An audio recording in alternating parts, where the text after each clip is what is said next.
If you're looking for a roomy, practical, and efficient small crossover in America, look no further than the 2022 Hyundai Tucson. This has nearly the same efficiency that we see in the RAV4 Hybrid, but we have a considerably larger and more accommodating interior. So if you're looking for more legroom, put this on your shopping list. And if you're looking for real all-wheel drive, that's another reason you want to look at the Tucson. Hyundai has a ton of crossovers in the US. They have the front-wheel drive only Venue, that's their discount option. The Kona slots in right beneath this in terms of size. We then have the new larger Tucson, the larger and more luxurious Hyundai Santa Fe that's still a two-row vehicle, and then they have the three-row Palisade. But Hyundai decided that all of their crossovers didn't need to look like Russian nesting dolls like we see in the Nissan lineup. So this looks a little bit more like the Hyundai Elantra and really nothing at all like the Kona or the Santa Fe. We still have the divorced headlamp arrangement. That's something that we're seeing in a variety of different Hyundai models. But you'll see that we have accent lights up here and they're integrated into the grille. So these modules, when they turn off, look a lot like the modules going on right there in the rest of the grille. Now, the model I'm taking a look at today is the new Tucson Hybrid. This is an absolute no compromises hybrid. It gives you better performance than we find in the regular Tucson, the same kind of cargo capacity, better performance, and of course, 37 MPG. The styling similarities to the Elantra continue as you move around the side of the Tucson, where we find this very geometric shape going on. It looks like there's a dent there in the door, but there in fact is not. It's just the way this vehicle was styled. The big thing to know is that the Tucson has grown incredibly for 2022. This is now 6 inches longer than the outgoing model. That really helps split the difference between the smaller Kona and the larger Santa Fe in the lineup. And this manages to leapfrog the RAV4 in terms of its general size and in terms of combined legroom. It has significantly more room on the inside. The Tucson has grown so large that legroom is now actually pretty similar to the Hyundai Santa Fe. The difference is we have a slightly smaller cargo area in the back, depending on exactly what you want to do with the cargo area, and the Tucson is narrower. It's also a little bit less expensive and less powerful, but the hybrid system, interestingly enough, is exactly the same. The styling differentiation continues around back, where we find LED tail lamp modules above. These definitely look different than a lot of the other Hyundais on the market, with a strong strip that runs right there across the back. The turn signals and backup lights are in separate modules at the bottom. That enables this hatch to open and stay open when the turn signals are still active. Hyundai goes about driver assistance tech on the new Tucson a little bit differently than Honda and Toyota with their competitive products. Forward collision warning and lane keeping assistance are standard on the base trim, but you have to move one level up to get features like radar adaptive cruise control that you do find standard in some of the competition. But on the other hand, that comes bundled with it blind spot monitoring and rear cross traffic detection, features that you generally don't find standard on the competitors either. Today I'm driving essentially the top-end trim of Tucson, so we have features that you'll only find on the limited trim, like the 360-degree camera system, driver attention monitoring, parking sensors as well. The base engine in the Tucson is a 2.5-liter 4-cylinder engine, producing 187 horsepower and 178 pound-feet of torque. On the horsepower count, that is a little bit below what we see in the RAV4. It's mated to an 8-speed automatic transmission, and you can get front-wheel drive or all-wheel drive. But we're here to talk about my favorite drivetrain in the Tucson. That is the 1.6-liter turbo hybrid. This is one of the best hybrid systems available in North America right now, especially if you're looking for identical winter traction to a traditional vehicle. All-wheel drive is standard on this, and it is a mechanical all-wheel drive system. So winter traction is exactly the same in the hybrid and non-hybrid Tucson, and that's quite different in the Toyota hybrid systems. At the heart of this drivetrain, we have a 1.6-liter turbocharged 4-cylinder engine that produces 180 horsepower and 195 pound-feet of torque in its own right. It's then mated to an electric motor on this side of the engine bay, producing 59 horsepower and 195 pound-feet of torque, giving the system total 226. So this is more powerful and faster 0 to 60 than the regular model. Also a little bit different than the Toyota hybrid system, on this side of the engine bay we have a traditional 6-speed automatic transmission with a torque converter. So this feels exactly like a regular turbocharged vehicle out on the road, except it will drive in electric only mode. And of course, we have the electric motors on there, giving us even more oomph than you'd find in the engine otherwise.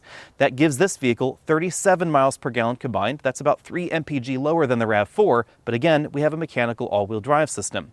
If you want to be able to plug in your Tucson, that's coming a little bit later.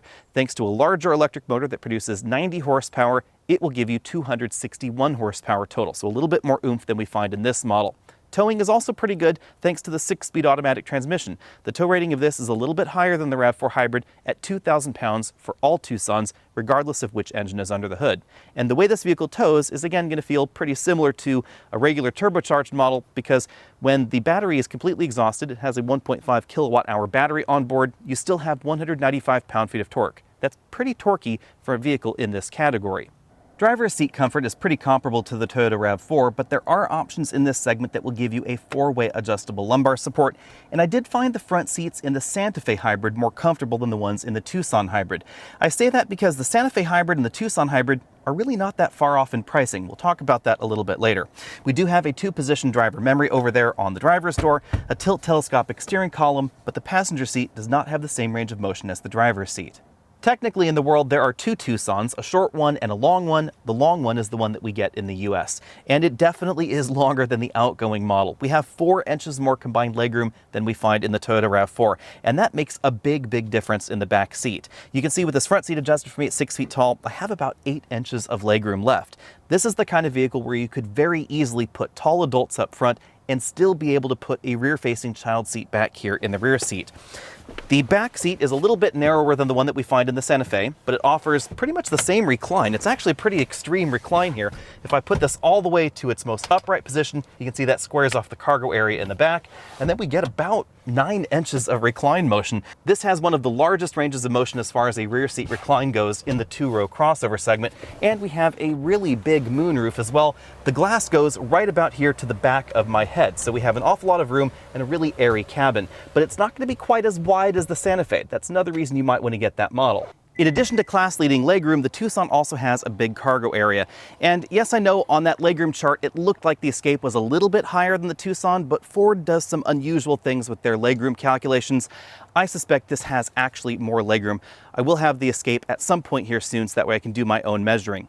Behind this hatch, we find 38.7 cubic feet of cargo space in the non-hybrid model. We actually get a little bit more, 38.8 in the hybrid model. If you get the plug-in hybrid, because the battery is located back here in the cargo area, that drops down to 31.9. Impressively, these cargo area figures are pretty similar to what we see in the Santa Fe, but the cargo area is shaped a little bit differently. It's not quite as wide. Going in for a closer look, you can fold the rear seats down either from levers over here in the cargo area or from levers on the side of the seat back itself. Under the load floor, we have a lot of additional storage space. You can see there's a foam divider, and I can move this floor completely out of the way. It will also go in a slightly lower position. You can see the rail right there. If I lift this all the way up out of the way, you can see this is where the temporary spare tire would go if it had one. The hybrid model instead gets a tire mobility kit, but logically you could insert a temporary spare tire there if you wanted to yourself. The 2-stage load floor allows you to maximize the cargo area or have the cargo area level with the lip of the opening. As with the exterior, the interior of the Tucson is styled a little bit like the Elantra, but this interior feels more premium than that compact sedan. We have that large panoramic moonroof that goes to just over the rear passengers' heads, height adjustable shoulder belts for the driver and front passenger, 2-way adjustable headrests. This vehicle has leather upholstery that's heated and ventilated. We have a 2-tone interior color scheme, and like the Hyundai Elantra, we have a mixture of materials. So there's some stitched materials right there for the armrest, some soft touch plastics in the middle, and then this gray section right here is a fabric insert. Hyundai has been integrating fabric into their vehicles to help dress things up, and I think it works really well. We also see this in some new Ford products for the same reason. Moving over to the dashboard, we find Hyundai's new diffuse air output method. So this section right here in the middle that looks like an air vent, it actually has holes in it, and it is an air vent. So you can press this button right over here in the center console, the diffuse button right there, and then air will start flowing out of that vent right there for the passenger, and then some vents over here on the driver's side as well to make sure the air isn't feeling, I guess, quite as blowy, I guess you might say. The lower portion of the dashboard is soft touch as well. We have a moderately sized storage compartment right there. I was able to fit a 10-inch tablet inside just barely. Again, more fabric going on right there. 2 large air vents in the center console, and then this just over 10-inch infotainment system. As you can see, it supports Apple CarPlay and Android Auto, but it is not wireless, so keep that in mind. For some reason, Hyundai's smaller infotainment systems support wireless Apple CarPlay, but their larger ones don't just yet. Below that, we have controls for the dual-zone automatic climate control with 3 different auto fan modes right there. All touch buttons, which is not necessarily my preference. Below that, we have a USB input for the infotainment system, just one USB charge-only port. We have a wireless charging mat. It's right here on the side, so that way it stays a little bit angled right like that. Since this model's fully loaded, we also have a 360-degree camera button right there. There's a drive mode toggle, Hyundai's Hunt and Peck style shifter right over here, electric parking brake, auto brake hold, 2 big cup holders, and then a center console with a reasonable amount of storage. Hyundai went for a very symmetrical dashboard design, so there's no binnacle over the instrument cluster. This produces a little bit of glare, but not as much glare as I had feared. This is about the same size as the infotainment system, only it's not a touchscreen. And as we see in other Hyundai vehicles, the display is not quite as configurable as some of the competition. There are a few different themes for the display. We have a sport theme, this sort of classic theme, and one with a white face. But it's not as changeable as, for instance, some modern Volkswagens. We have a 4-spoke steering wheel out here, paddle shifters on the back, even though we have a hybrid, because this does have a traditional 6-speed automatic transmission in it. You'll find sport grips on the top of the steering wheel, controls for the infotainment system over here on the left side, the adaptive cruise control, and the available highway driving assist over here on the right. On this damp and misty day, it's the perfect time to talk about this all-wheel drive system. This is exactly the same all-wheel drive system again that we have in the regular Tucson. I even have a lock button right here in the center console so I can command a full lock of the center coupling. That's really noticeable out on the gravel road that I'm on here. This is fairly moist. It's been misting all morning long, and if I get to a place right up here where there's a little bit of an incline, you can really tell the difference. In the RAV4 hybrid, if you were to just be on this hill and floor it, you get a lot of front wheel scrabble. In this, you don't get any scrabble at all. You simply get acceleration because it mechanically locks the center coupling, sends 50% of the power to the front axle, 50% of the power to the rear axle, and that's enough traction that the tires don't slip. So if you live in a snowy climate or a really wet climate or an icy climate, this is going to be an awful lot more sure-footed than the RAV4 hybrid. The RAV4 hybrid's e-all-wheel drive system is certainly capable for most folks out there, but the feeling is going to be different, and a lot of people don't like the way that e-all-wheel drive system feels. In order to get power sent to the rear, you have to live with a decent amount of wheel slip up front, because if you're in a sticky situation, the front wheels don't have traction, you have to dig deeper into the accelerator and just let those front tires spin and spin and spin. And there are situations where that actually could get you in a worse situation, even though that's the only way to get power to the rear, because the front wheels may end up digging in a little bit deeper, and then you may not be able to get out. With this all-wheel drive system, things are definitely a lot more sorted. That's likely the same reason that we find mechanical all-wheel drive systems in the Escape hybrid and the CR-V hybrid as well, but this hybrid system design is very different than either of those two other options. The Honda CR-V hybrid uses their dual motor setup, where one motor acts as a generator, the other acts as a motor at speeds under 45 miles an hour approximately, and then at speeds above that it'll operate as a parallel hybrid system, so it feels a little bit more like an EV at lower speeds. The downside to the Honda hybrid system is fuel economy. I've really struggled to get anywhere close to the EPA rating in those vehicles, especially at higher speeds. So if you're routinely driving 75 or 80 miles an hour, say you live in Texas with those higher speed limits, you should know that the CR-V hybrid is just not going to be as efficient as the other hybrid options in this segment. The hybrid system in the Escape is very similar in design to the RAV4 hybrid. It operates very much the same way, with the exception of that mechanical all-wheel drive system. And as a result, it does deliver excellent fuel economy, as does this Tucson hybrid. This is EPA rated for 37 MPG. I've been averaging 38 MPG over a week of mixed driving, and I do go up and over a 2,200-foot mountain pass. Now, you do have to be a little bit more gentle on the throttle in this in order to maintain that high 30s MPG. If you're driving it a bit more aggressively, you'll often end up down in the low 30s, perhaps even 29 if you're doing a lot of hill climbing, and you will find slightly higher fuel economy in the RAV4 hybrid. Even driving the RAV4 hybrid more aggressively, you're likely still going to end up in the high 30s as far as MPG goes, just due to the hybrid system design. On the other hand, this is a little bit faster 0 to 60. This went 0 to 60 in 7.3 seconds versus 7.5 seconds for the RAV4 hybrid. It also stopped shorter, 120 feet in this versus 131 feet in the RAV4 hybrid. The most logical reason this goes 0 to 60 faster than the Toyota is the turbocharged engine. It has a great deal of torque, and that means that when the battery is completely depleted, say you're climbing up a really steep, long hill, say the Sierra Nevada or the Continental Divide, you will notice that this feels very different than the RAV4 does when its battery is depleted, because its Atkinson cycle engine doesn't really produce very much torque. So climbing up those longer, steeper hills, you'll really hear the engine revving its nuts off. It sounds like it's really struggling, and you'll certainly notice a difference in acceleration. With this vehicle, you'll notice a difference in acceleration, but it's not as large as you might think, because the engine produces 195 pound-feet of torque all by itself. Regenerative braking is really well done in the Tucson. Transitions between moderate braking and aggressive braking, right like I did there, are much more seamless than we find in most Toyota hybrids. For some reason, in Toyota hybrids, there's sometimes a little bit of a delay between aggressive brake application if your foot is already on the brake. But on the other hand, in moderate or mild brake applications, this can feel just a little bit less smooth because the motor is on the other side of the 6-speed automatic transmission. Remember, this has a regular 6-speed automatic with a torque converter. So the driving nature of this vehicle out on the road is very much like any other normal vehicle. That's one of the reasons this is a true no compromises hybrid. It's going to feel almost exactly like a regular vehicle, except you'll notice that the engine will turn off here and there, and this is more aggressive at operating in EV-only drive modes than the RAV4 hybrid. Because of the design of this hybrid system, as you come to a stop more gently, like the one that I'm going to come to right here, you'll notice that the transmission is downshifting, and that's because the motor is basically on the engine side of the 6-speed automatic transmission. Now, this has really been refined in this generation of the Hyundai hybrid system, and this is also what you'll notice in the Santa Fe and the Sonata hybrid and pretty much any other upcoming hybrid from the Hyundai Motor Group, because it seems like they've decided to coalesce around this 1.6-liter turbo system, especially in their larger vehicles. This is sort of the same theme of operation as the Ioniq hybrid, although that one uses a dual clutch transmission, so the feel is going to be quite different. It's obvious that with this generation of the Tucson, Hyundai has really decided to focus on handling ability. So they've made the suspension firmer than the previous generation, and they've also given this reasonably wide tires for a compact crossover. So I'm certainly going to give handling an A. I also find that the steering is pretty well sorted. It's just about as communicative as you could expect any electric power steering unit to be.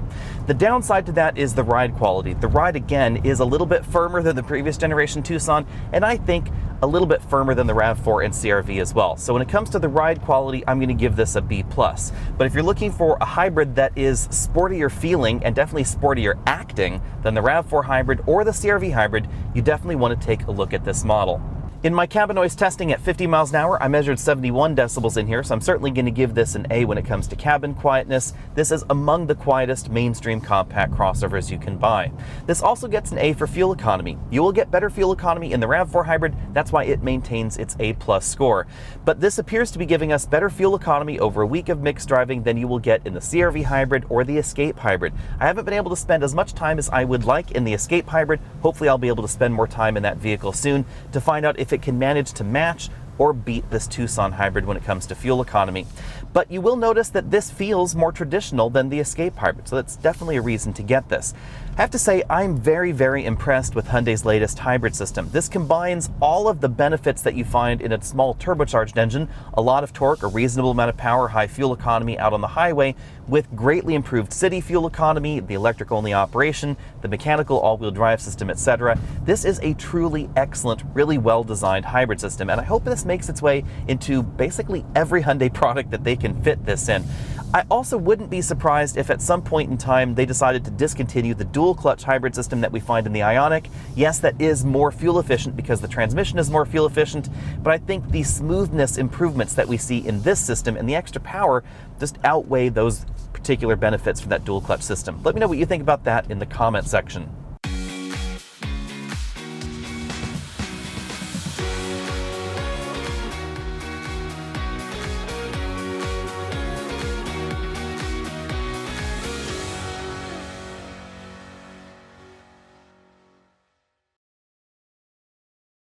Now let's dive into pricing. The Tucson Hybrid is pretty well equipped for the base price. It comes with blind spot monitoring, the 10.25-inch infotainment system, and the mechanical all-wheel drive system. Keep in mind that that mechanical all-wheel drive system will drop your fuel economy down a little bit versus some of the front-wheel drive competition to 37 miles per gallon combined. The base price is $29,050, which is pretty aggressive when you take a look at all the standard feature content, and the model will go up to about $37,350 for the limited trim. That pricing range seems to be a little bit narrower than some of the competition, but obviously some of this is also going to depend on the deals you can get on the dealer lot, and at the moment that I'm shooting this, there are not a lot of deals thanks to the ongoing chip shortage in the US. But again, the mechanical all-wheel drive system is important to keep in mind. If you're looking for an affordable compact hybrid crossover, you really only have about 4 options in the US right now. We have the elephant in the room, which is the RAV4 hybrid. It's the best seller in this segment. We then have the Ford Escape hybrid, the Honda CR-V hybrid, and now the Tucson hybrid. The interesting twist in this segment is that only the RAV4 hybrid has an all-wheel drive system, where they put an electric motor on the back and then they have the regular engine and electric motors up front.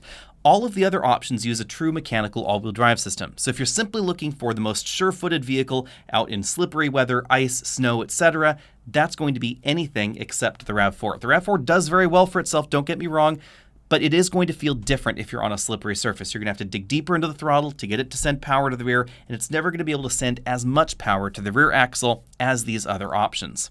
Let's dive into the comparison slides. First, we have the RAV4 Hybrid. It starts at $28,500. All-wheel drive is standard, so again, no mechanical all-wheel drive system. It has a fairly tight back seat and less standard feature content than we find on the Tucson Hybrid. The infotainment system is smaller, and blind spot monitoring is not standard on that model. On the other hand, the RAV4 has absolutely excellent fuel economy. In real-world driving, you will get 40 MPG as long as you're not speeding. In states like Texas, where they have really high speed limits, keep in mind that your fuel economy will drop in any of these options, but I was really surprised that the Tucson does as well as it does, even at speeds of around 80 miles an hour, and the RAV4 does as well.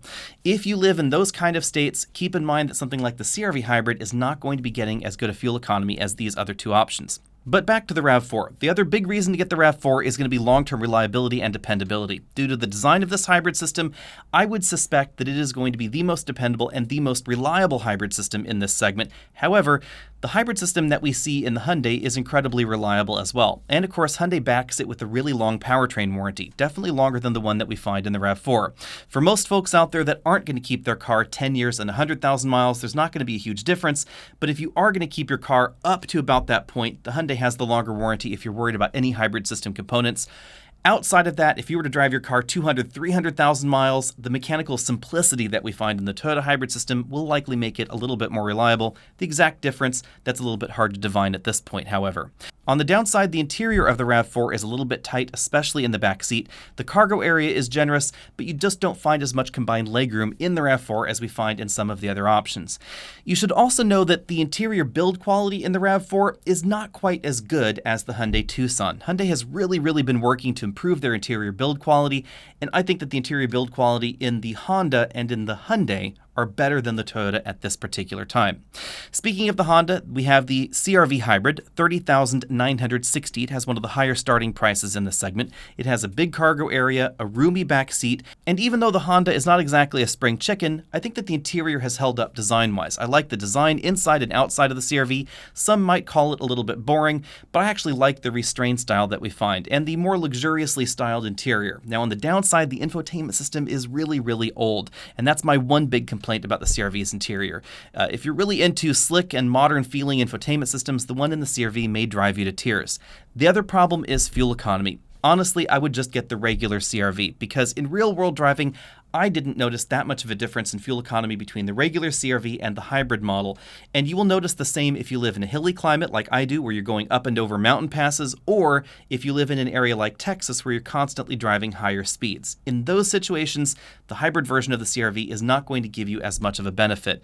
If you're in an area with lower speed limits, say where they top out at around 55 or 60 miles an hour, then you should be getting nearer to 40 MPG in the CR-V. That's all due to the design of the CR-V's hybrid drivetrain. If you want to know more about that, check out that CR-V hybrid video. Next up, we have the Ford Escape Hybrid. This is the least expensive theoretically here, starting at $28,030, but all-wheel drive is not standard. It's the only model here that starts as a front-wheel drive only vehicle. If you want all-wheel drive, it's a mechanical all-wheel drive system, that will bump the starting price up to $29,530. So pretty much in the same neighborhood as the rest of the competition. In theory, there's also going to be a plug-in hybrid version of the Ford Escape, so if you're interested in that, stay tuned. Ford has not exactly said when that is going to be widely available. I keep asking for one and asking for one. It hasn't happened yet, but it is theoretically on the website. That model ditches the all-wheel drive system for a bigger battery pack that's located underneath the vehicle. Before the worldwide chip shortage, the Ford Escape was one of the best values in this segment because of its low effective price. There's generally going to be more cash on the hood at the Ford dealer than at the Honda dealer, the Hyundai dealer, or the Toyota dealer. But of course, the world that we live in now means that there aren't really discounts on anything, and all these vehicles are selling a lot closer to MSRP. But if you're watching this video after a point in time where sales values have gone back to normal, expect to get more cash off of the Ford Escape. So generally speaking, it's going to be an even better deal than these other options here. You won't get quite as much standard equipment in the base model as we find in the Honda and in the Hyundai, but the sticker price should end up being lower. And the Ford hybrid system, due to its mechanical simplicity, it operates basically on the same design as the Toyota RAV4, has proven incredibly reliable over the years. But let's move on to what I think is the biggest direct competitor to the Tucson, and that is found on the same Hyundai lot as the Tucson Hybrid. That's the Santa Fe Hybrid. The Santa Fe Hybrid is kind of an odd duck because it is a mid-size crossover, so it's one step bigger than the Tucson. You'll notice that not just in the legroom and in the cargo area, but most notably the width of the vehicle and the general feel of the vehicle. It feels a little bit bigger, it feels more expensive, more premium. But it's not that much more expensive, and that's what's unusual about the Santa Fe. The Santa Fe actually ends up starting, without the hybrid system, well within the price range of something like the Toyota RAV4 and Hyundai's own Tucson. In the Santa Fe hybrid, we still get standard all-wheel drive, fuel economy drops down to 36 MPG, and the price tag bumps up to $33,650. But in terms of real-world driving, you're not going to notice much of a difference between the Tucson and the Santa Fe hybrids when it comes to real-world fuel economy. They're going to be shockingly similar. But for the extra cash, you get a more premium cabin, you get a few more features available, you get a different style. I have to say I like the style of the Santa Fe a little bit better.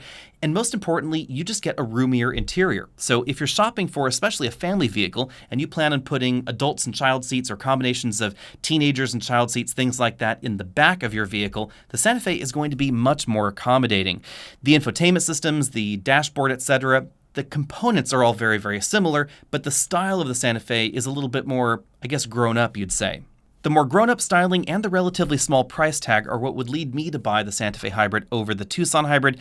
I'm willing to give up that 1 MPG. Let me know what you think about that down there in the comments section below. When you compare feature to feature, you'll notice that the price difference between these two vehicles is a lot less than the approximately $4,600 that it would appear. It really ends up being sort of around $2,000 to $3,000, depending on exactly how much you value each individual feature that you get in the base version of the Santa Fe. And that, of course, discounts the extra that you'd have to pay just to get the bigger vehicle. And I think I would be willing to pay a couple $1,000s just to get the more accommodating back seat, the wider cabin, and the more premium look and feel. Let me know what you think about all that down there in the comments section below. What would you pick if you were shopping here? And would you be willing to give up a few MPG to get a bigger vehicle like the Santa Fe? Be sure and find me over at facebook.com/AlexNautas, Instagram, Twitter, all those other social places. Check out the merch store where you can buy shirts right like this one, and I'll see all of you next week.